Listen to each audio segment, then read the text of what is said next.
where autistic people are involved. And that is not good enough. So why we did this work? Because before 2017, the Dutch autism research was not following an agenda.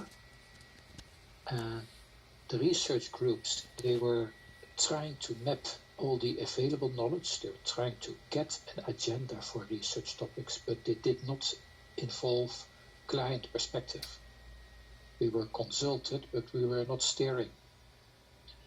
And it was known from research, for instance, in the UK, that if you do the investigation, that the actual needs on autistic research, as by autistic individuals or by their parents, there are big gaps between the actual research and the actual needs. So our objectives were to perform a large-scale inventory of research needs. And we looked at autistic adults, we are autistics ourselves, parents to autistic children, legal representatives. We also wanted to look at partners, but that proved not practicable.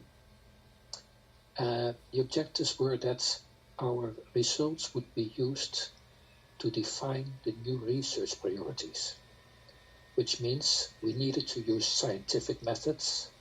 We needed to have both qualitative and quantitative analysis, and we needed to have it grounded. So we needed input from many representatives, and we did that in focus groups. This was sponsored by the Dutch Healthcare, and it was reported in early 2019. So the objectives were, we were going to identify topics. Then the workplaces, the academic workplaces, they can then select the priorities in the year after and select proposals. And currently the research has started to work, and that is the cycle of current academic workplaces autism. There are 3 projects selected. So what did we do? We had an open question in a well-known Dutch survey for autism. There are about 3,000 participants in that survey yearly. And we added an open question: what, according to you, should be investigated in the field of autism? We also had some closed questions for the target group, so who should benefit from this research?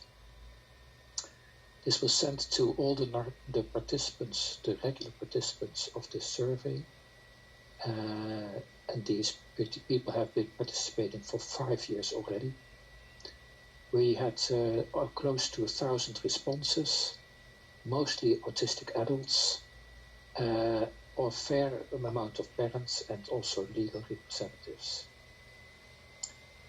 And with that, we can also not answer our question, but we can also use the socio-demographic information from all these respondents. We know their income, their age, their gender, where they live, what they studied, etc. How did we analyze the results, these open questions? We did 2 analyses. One is the qualitative analysis, where we analyzed themes, and so inductive thematic analysis means you read sentences, and from what the words you read, you start to develop the picture. We did this blind. We did not know who the people were that responded. That was only later when we did a qualitative analysis, then we knew which answer was given to what demographic background. We identified the topics in each response. We combined the topics in themes, and we used a special program to do that. After that, we did numerical analysis of the wording, the themes, and the socio-demographic data, and looked at the role of the respondents, and for that we used statistical programs. For instance, and this is important because we did not want to use a standard list of categories.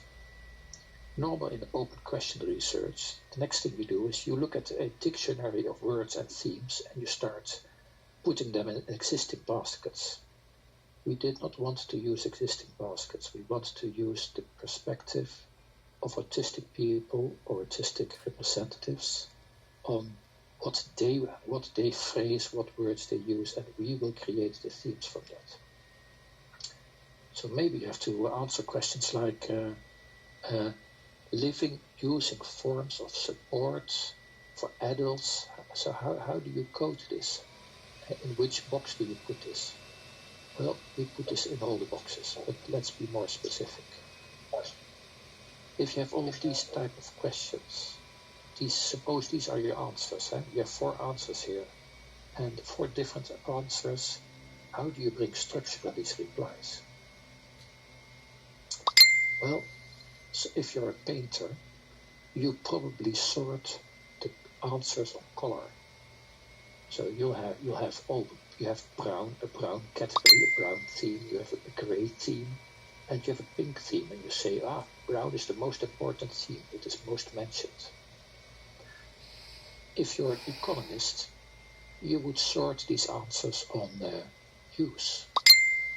And you would say, well, these are the animals you find in zoos, those are for recreation.